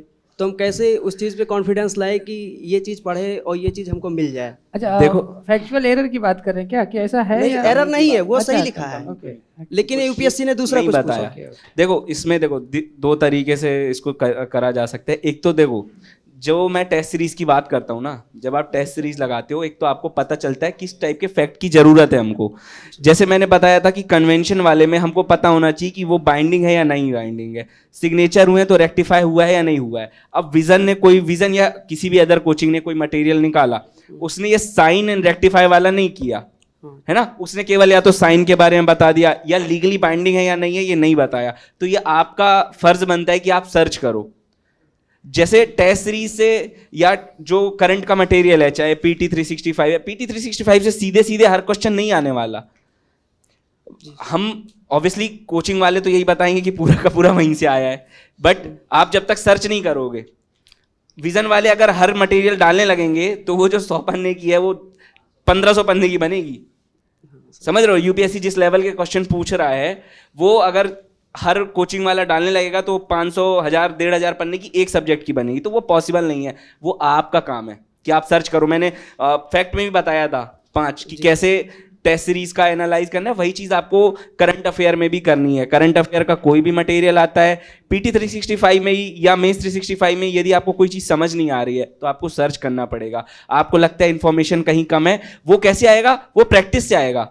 जब आप प्रीवियस ईयर एनालिसिस करोगे या टेस्ट सीरीज का एनालिसिस करोगे कि यार मेरे को कौन सा फैक्ट सर्च करना है, कौन सा फैक्ट सर्च नहीं करना है। जी सर। तो सर दूसरा क्वेश्चन है कि मैंने कल विजन का टेस्ट सीरीज 3रा नंबर सॉल्व किया था ज्योग्राफी से, तो फिर मैं सोचा कि 40-50 सही होते हैं, फिर 40-45 गलत हो जाते हैं, तो फिर मैं जाऊँ बुक को फिर से रिवीजन करूँ या मतलब, और जो यूपीएससी पूछती है उस ज्योग्राफी का जो लेवल है वो दूसरा है और टेस्ट में थोड़ा दूसरी तरीके से, तो मैं फिर जाके रिवीजन करूँ पूरा बुक कि सिर्फ क्वेश्चन जो नहीं आ रहे उसको? इसको रिफ्रेम करते हैं। इस क्वेश्चन इम्पोर्टेंट क्वेश्चन है ये कि जनरली ये हम लोग देखते हैं कि बहुत सारे स्टूडेंट जो पहली बार टेस्ट सीरीज सॉल्व कर रहे होते हैं तो नंबर ऑफ क्वेश्चन ज़्यादा गलत हो रहे हैं, ठीक है। उसमें डिलेमा में ये है कि अप्रोच आंसर पढ़ें, उसका एनालिसिस करें या डिस्कशन देखें, तो टाइम बहुत ज़्यादा कंज्यूम है। तो इसमें सारे एस्पेक्ट आप कवर कर लो कि मतलब कैसे अप्रोच करें पूरे पेपर को। देखो डिस्कशन तो मैं सजेशन नहीं देता जनरली देखने का, क्योंकि डिस्कशन बहुत लंबा होता है। जो टेस्ट सीरीज का डिस्कशन होता है 2-3 घंटे का होता है। उसकी बजाय यदि आप टेस्ट सीरीज का ढंग से एनालिसिस करेंगे तो वो ज़्यादा आपके लिए बेनिफिट होगा। जैसे आपने बताया कि जो आपने टेस्ट लगाया 40-45 क्वेश्चन गलत हुए, इसमें आपको 2 चीज़ें करनी है। पहला तो आप केवल कोशिश करो कि उस सॉल्यूशन को देख के ही आपको समझ में आ जाना चाहिए कि जो भी सॉल्यूशन है उसको देख के ज़्यादातर समझ में आ भी जाता है ना, जो भी आंसर होते हैं कि भाई इसका क्यों आंसर सही है या क्या सही है। अब लेकिन आपने एक टेस्ट लगाया ज्योग्राफी का, फिर आप दूसरा लगाओ, फिर आप तीसरा लगाओ।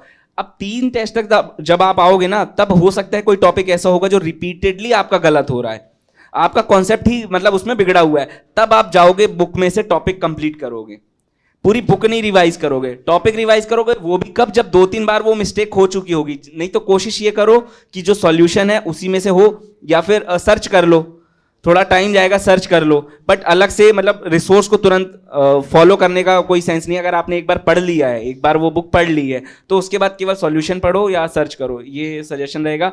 डिस्कशन वगैरह तो देखो टाइम बहुत कंज्यूमिंग होता है, खासकर प्रीलिम्स के लिए, ठीक है। तो वो देखो तुम्हारे पास टाइम है कि नहीं है, नहीं तो उसको अवॉइड कर सकते हो। मतलब जो टेस्ट का सॉल्यूशन है ना, जनरली उसमें सब कुछ कवर रहता है। सर मेरा क्वेश्चन है सर, जैसे सर आप तीनों ने IITN किया है, मे भी शायद इंजीनियरिंग फील्ड में, इंजीनियरिंग फील्ड में शायद। हाँ इंजीनियरिंग आपने भी किया है शायद? हाँ तीनों इंजीनियरिंग। सर तो जैसे क्या है कि जो इंजीनियरिंग नहीं किया हुआ है, पहले इंजीनियरिंग कर ले, उसके बाद इस फील्ड में आए। Nice question. हाँ जी। एक्चुअली सर क्या है ना कि बहुत सारे लोगों को मैं देखता हूँ कि अधिकतर इंजीनियरिंग फील्ड में या IITN लोग ही IAS बनते हैं, तो सर ऐसा क्या है? बजरंग मतलब बहुत सारे लोग हैं यार जो नॉन इंजीनियरिंग बैकग्राउंड से सिलेक्शन ले रहे हैं। ऐसे समझ सकते हैं कि मतलब नॉन इंजीनियरिंग बैकग्राउंड के एस्पिरेंट के लिए तो सर कितना परसेंट रोल होता है, जैसे एक सर शायद ओके हाँ, इसको क्वेश्चन को सीरियस कर लेते हैं थोड़ा, कि नॉन इंजीनियरिंग बैकग्राउंड के एस्पिरेंट के लिए क्या एक बेटर स्ट्रेटजी हो सकती है, और क्या फ़ायदा मिलता है एक इंजीनियरिंग बैकग्राउंड के होने का, जो कि नॉन इंजीनियरिंग बैकग्राउंड का स्टूडेंट भी उसे फॉलो करे। मैं इसके बारे में एक बात बोलता हूँ। देखिए, इंजीनियरिंग बैकग्राउंड वाला एक जो प्लस पॉइंट मिलता है, जो हम तीनों इस बात पे, एक हमारे अंदर ना, मतलब जब इंजीनियरिंग कर रहे होते हैं तो आलसीपना खूब रहती है। जैसे मैं अपना बता रहा हूँ, मैं आईआईटी रुड़की इसलिए गया कि मुझे ये था कि मैं 4 साल अब मुझे पढ़ाई से ब्रेक मिलेगा, ये मेरा वहाँ पे जाने का टारगेट था एकमात्र। कि आईआईटी में गए तो जैसे बचपन में सब क्या नहीं होता, 10th में बढ़िया स्कोर ले आओ तो अब बेटा नहीं पढ़ना पड़ेगा, 12th में ले आओ, धोखा नहीं देते हैं घर वाले। तो मुझे भी ऐसा धोखा मिला कि आईआईटी जाऊंगा तो अब मेरी जिंदगी अब आसान हो जाएगी। तो मैंने खूब मेहनत की, पहली बात खूब मेहनत की, तो वो मेहनत की आदत पड़ गई। ठीक है, जैसे अब आप समझिएगा, अब मुझसे आपको कंपेयर करना है तो आपको मेरी जितनी मेहनत भी करनी पड़ेगी। दूसरी बात जो मैं बता रहा हूँ, दूसरी बात यह है ना कि कॉलेज में चीज़ों को स्मार्ट करने की आदत पड़ गई थी। आप उसी ग्रुप में रहते हैं, वही तरह के लोग रहते हैं, जो आपके इंटेलेक्चुअल कैपेसिटी होती है वो बढ़ने लगती है। 4 साल आप उसी माहौल में रहेंगे तो आपको पता है कि 2 दिन में किताबें कैसे मैनेज करनी है, आखिरी दिन में चीज़ों को कैसे निपटाना है, असाइनमेंट्स में धोखा कैसे देना है, आपको सारी चीज़ें समय के साथ आने लगती हैं। लेकिन अब एक नॉर्मल जो व्यक्ति है ना, वो क्या करेगा, वो हर चीज़ के लिए एकदम रटा रटा ढर्रा लेगा। वो क्या करेगा, वो ना एक चीज़ के लिए 5 किताब उठा के ले आएगा। और हमारी क्या कॉमन स्ट्रेटजी, आप देखिए तीनों इंजीनियर हैं, तीनों कॉमन स्ट्रेटजी क्या है, जैसे वो भाई साहब कह रहे हैं ना कि बुक दोबारा पढ़ें, हमारा नहीं यार, हम बुक दोबारा पढ़ेंगे, हम मिनिमम पढ़ेंगे तो 15 दिन लगाएंगे। बताइए, एक बुक दोबारा पढ़ने में मिनिमम 15 दिन लगेगा, 10 दिन तो लगेगा ही लगेगा। और हमारा क्या भाई, एक दिन पूरा अगर लग जाता है टेस्ट की एनालिसिस करने में, मैं वही करूंगा। इससे 2 बातें होंगी। पहली बात, जो 50 क्वेश्चन में तुमने गलतियां की, बुक तुम दोबारा पढ़ोगे तो तुम गलतियों पे नहीं काम कर पाओगे, और हम क्या करेंगे, हम उन गलतियों पे काम करेंगे। तो ये एक बात है। और ये जब आप भी चेंज कर लोगे ना, मेहनत करने की आदत डाल लोगे कंटिन्यूअसली, आप ऐसा पीयर ग्रुप बना लोगे। जैसे अब इनका भी पीयर ग्रुप ऐसा था, सारे सेलेक्टेड हैं कहीं ना कहीं बढ़िया जगह पे, इनका भी पीयर ग्रुप ऐसा है कहीं ना कहीं बढ़िया जगह। सर वो तो ग्रुप ढूंढे कहाँ से? अब ये बात होती है ना, ये नहीं मैं बता रहा हूं, इसमें क्या होता है ना, इसमें बात होती है कि हम चीजों को लेके मैनेज कैसे कर रहे हैं। और ये बहुत मैं मतलब ऐसे खुल के इस बात को बोल रहा हूं। आप क्या है ना, हमारे यहाँ जैसे ऐसा है ना कि हम स्टडी पार्टनर की जगह लाइफ पार्टनर लगते हैं खोजने। अब ये रियलिटी है। ये अपने सर तैयारी की ना, ये 600-700 बच्चों का आप सैंपल उठा के देख लो ना, दिल्ली आने का उद्देश्य ही भटक जाते हैं। वो आते हैं तैयारी करने, यहाँ से तैयारी करने वाला या वाली को खोजने लगते हैं। जैसे अभी जतिन भाई ने बीच में एक बात बोली थी कि गम भुलाऊं कैसे, उनने कैसे गम भुलाया एमपीपीएससी का देके, स्टेट पीसीएस की तैयारी करके। वो क्या सोच रहे हैं मैं सक्सेसफुल होके जो है अपना गम भुलाऊंगा। हमारे यहाँ लोग क्या करते हैं कुछ और तरीके से जो है गम भुलाने, यार उससे गम भूलेगा नहीं, वो पोस्टपोन होगा, 4 दिन बाद फिर तुमको दर्द होगा, है ना। तो जो ये तरीका है, और जो ग्रुप बनाने का किसी ने बोला कि ग्रुप कैसे बनते हैं, अगर आप सीरियस पर्सन हो, मैंने ये लाइफ मतलब जो 5 साल मैंने पूरे मुखर्जी नगर मतलब मैक्सिमम टाइम तो मुखर्जी नगर में बिताया, 1-2 साल मैं इंदौर में भी रहा हूँ। तो ये चीज़ मैं बता रहा हूँ गारंटी के साथ, अगर आप सही एस्पिरेंट हो ना, सही मतलब आप सिंसियर हो, आप अच्छे से पढ़ रहे हो, मेहनत कर रहे हो और थोड़ा स्मार्ट हो, आराम से ग्रुप बनता है, बहुत आराम से दोस्ती होती है। मतलब कपड़ों से नहीं होता है।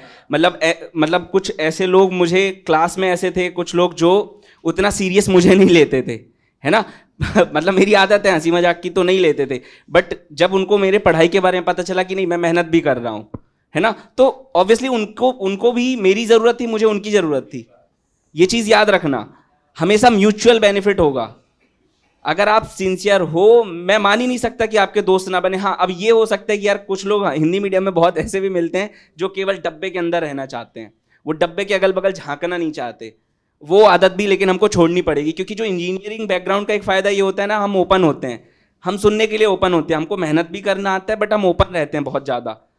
हमको इतना नहीं है कि यार मैं ही बस हो गया, गौरव भाई कैसे आगे बढ़ गए मुझसे, ये नहीं होना चाहिए। यार मैं जब तक गौरव भाई की हेल्प नहीं करूँगा वो मेरी क्यों करेंगे।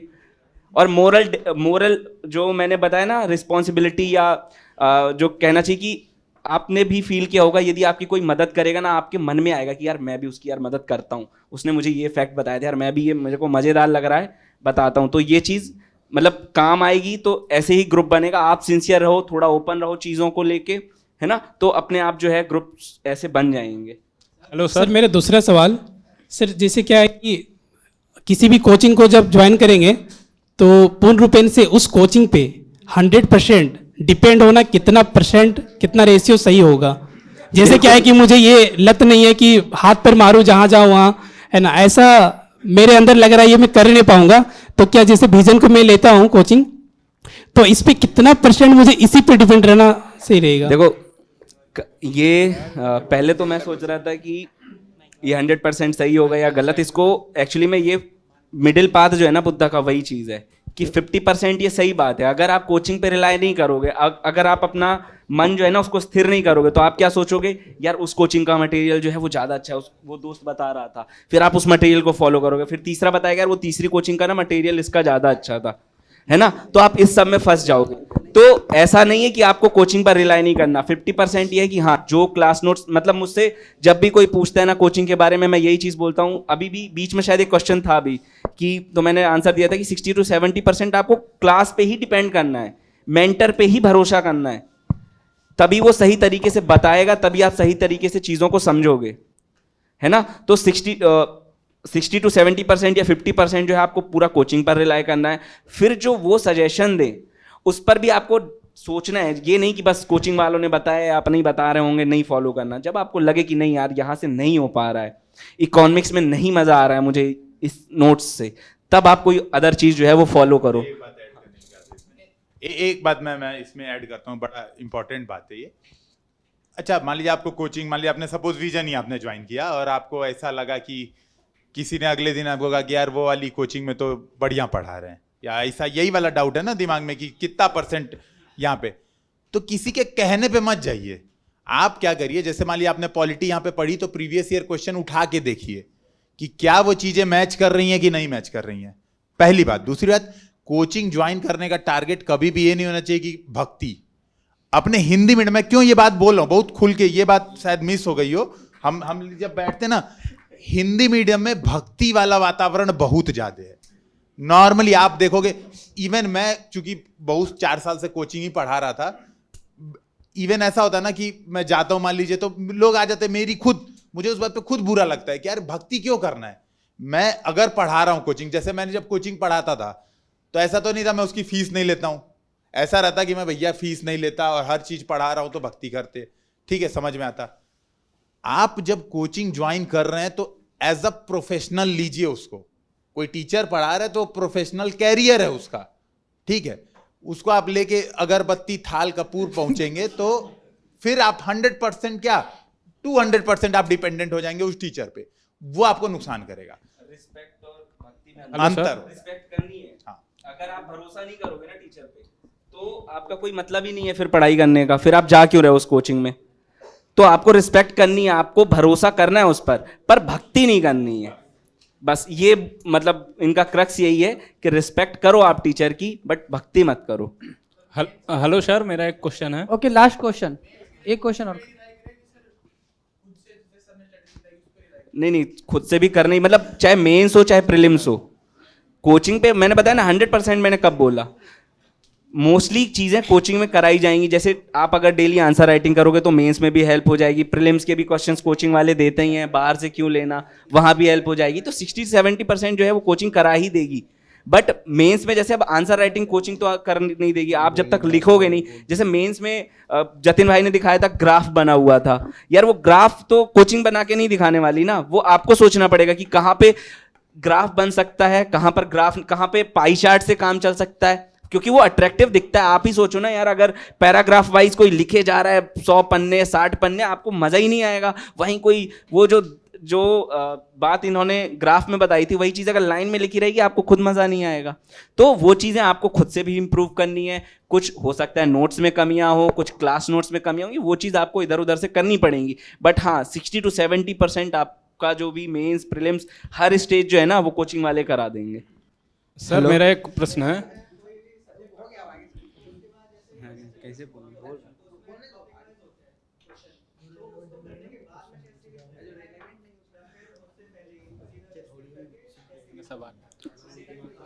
नहीं, मटेरियल के बाद, मटेरियल जब भी आप कोई भी पढ़ो, जैसे मैंने बताया था कि पहले आप सब्जेक्ट कंप्लीट करोगे, उसके बाद आप सेक्शनल करोगे, जब पूरे टॉपिक हो गए, पूरे सब्जेक्ट हो गए, देन आप एफएलटी पे आ जाओगे। हेलो ओके सर, मेरा एक skip कर प्रश्न दो, है। skip कर दो। जनित सर, हेलो, आपसे सिर्फ एक ही क्वेश्चन है।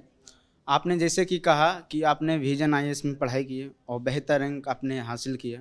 आप सिर्फ इतना बताइए कि विजन आईएएस का उपयोग आप कैसे किए ताकि हम लोग को भी मिल सके, कि कहीं ना कहीं भटकाव आज के डेट में बहुत देखो, सारी मटेरियल है, आपने किस सिर्फ तरह- विजन आईएएस का मतलब नहीं है, मैं बताता नहीं, हूँ। सिर्फ कहीं vision। सुनो आप सुनो, मेरी बात पूरी सुनो।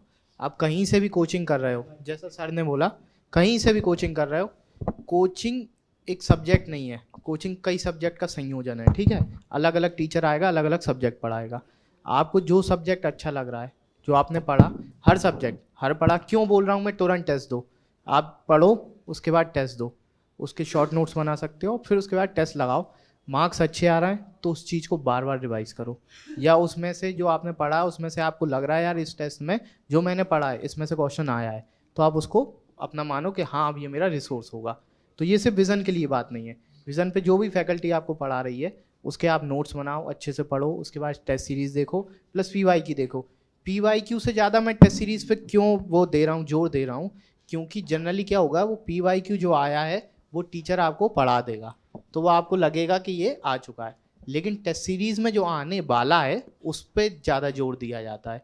तो कोशिश करो, पढ़ो, नोट्स बनाओ, टेस्ट सीरीज़ दो, उसके बाद देखो कि उसमें से कितना आया है। अगर 70 और 65-70% भी आ रहा है, उसको अपना रिसोर्स बनाओ, बाकी 30 और 35% को कहीं और से लाके उसी रिसोर्स में इंक्लूड करो, नया रिसोर्स मत जोड़ो, ठीक। इस तरह से फ़ायदा उठा सकते हो आप। बाकी विज़न के जो हिंदी मीडियम के लिए टेस्ट सीरीज़ है, वो विज़न से अच्छी मुझे आज तक नहीं लगी कहीं।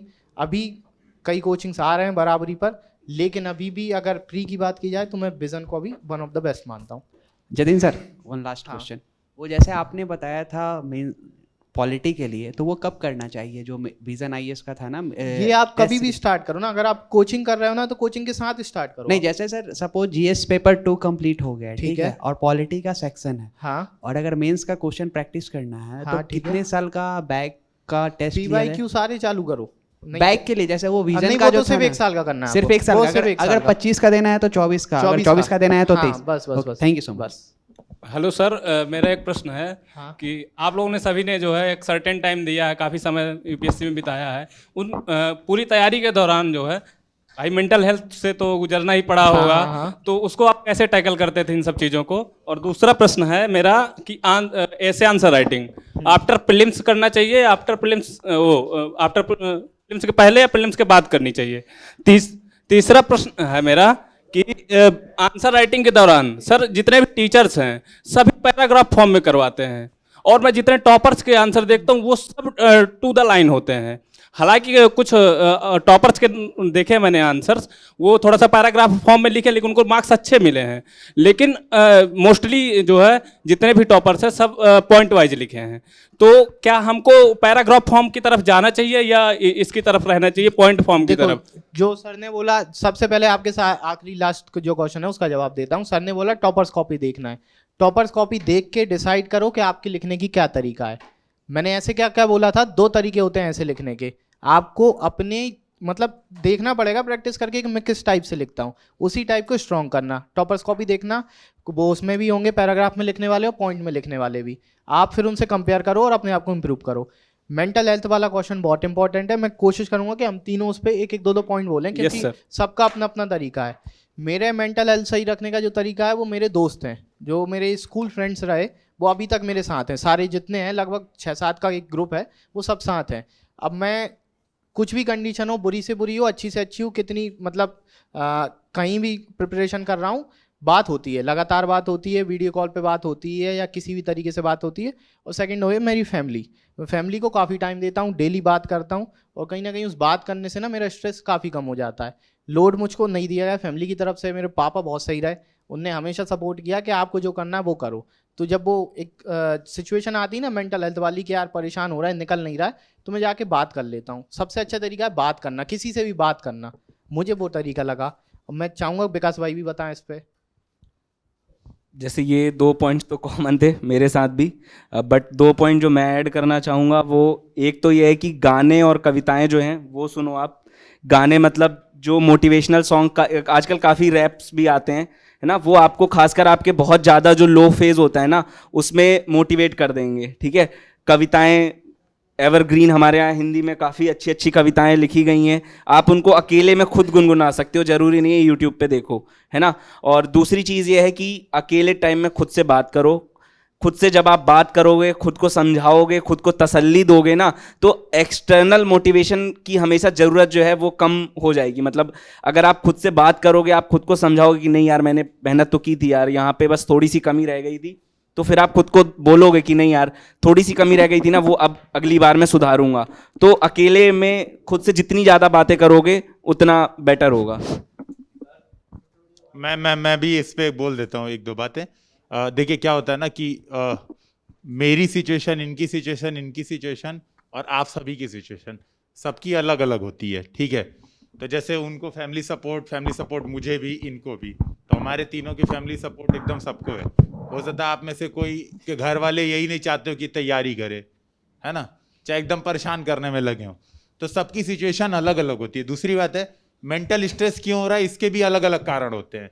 तो जैसे ना हो सकता है कि आपके प्रीलिम्स में नंबर कम आ रहे हो, टेस्ट में इस वजह से स्ट्रेस हो रहा हो। कई बार हो सकता है नंबर अच्छे आ रहे हैं लेकिन आप फाइनेंशियली इतने वीक हो चुके हो, इतने टूट चुके हो कि आपको लग रहा है आप तो एग्जाम ही नहीं दे पाओगे। तो मेंटल स्ट्रेस किस कारण से है, समझिए इस बात को, उसको पहचानिए सबसे पहले। ये बहुत ज्यादा जरूरी है कि आपको मेंटल स्ट्रेस क्यों आ रहा है, ठीक है। उस कारण में 2-3 चीजें हैं। तो जैसे अब मैं इसमें बस एक बात, इन लोगों की बातें लगभग मेरे जैसी हैं, मुझे भी यही सब बहुत हेल्पफुल मिला। मैं 2 चीजें ऐड करूंगा अपने तरीके से। मैं थोड़ा सा स्पिरिचुअल था इस मामले में। जैसे जब मैं बहुत प्रॉब्लम में था, लगता था यार अब एकदम टूट गया है, फाइनेंशियली भी पैसा भी नहीं है, सिलेक्शन भी नहीं है, रिजल्ट भी नहीं आ रहा है, तो ये लगता था कि यार बजरंगबली जो करवाएंगे वही करवाएंगे, नहीं कुछ होगा तो जो होगा वही होगा, ठीक है। तो फिर सब उनके ऊपर छोड़ देता था। तो इससे क्या होता है ना, आप अचानक से आपको लगता है कि प्रेशर, आप समझ रहे हो, आपके पास एक, आपको लगता है कि यार जो पूरी दुनिया को संभालता है आप उसके भरोसे हो, तो यूपीएससी नहीं निकलना कौन सी बड़ी प्रॉब्लम है। दूसरी बात इसमें मैं ऐड करूंगा, कोई हॉबी ठीक ठाक पकड़ो। जैसे ये होगा ना गाना गुनगुनाना, तो जैसे मैं क्या करता था, बहुत स्ट्रेस में था तो फ्लूट बजा लिया, कभी चेस खेल लिया, तो थोड़ा सा दिमाग भटकाओ। और तीसरी बात इसमें, पढ़ाई करते करते ना ब्रेक भी लो।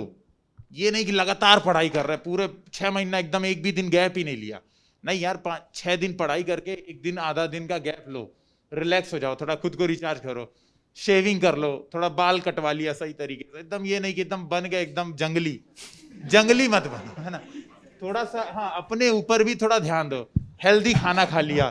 तो मतलब मैं मेंटल स्ट्रेस पे प्रॉपर डिस्कशन ही करने वाला था, मुझे लगता है मैं भूल गया सीरियसली ये, क्योंकि बहुत ज्यादा ये सब मुझे लगता है सिविल सर्विसेज की तैयारी के दौरान, चूंकि यार देखो एक रियलिटी ये है कि 10 लाख लोग एग्जाम दे रहे हैं या फॉर्म तो भर ही रहे हैं एटलीस्ट, और सिलेक्शन हो रहा है 600 का, जिसमें 600 का सिलेक्शन हो रहा है तो उसमें भी 300 लोग रिपीटेड हो रहे हैं, है ना, दोबारा एग्जाम दे रहे हैं, ठीक है, चैन नहीं है, ठीक है, सिलेक्शन होने के बाद भी चैन नहीं है।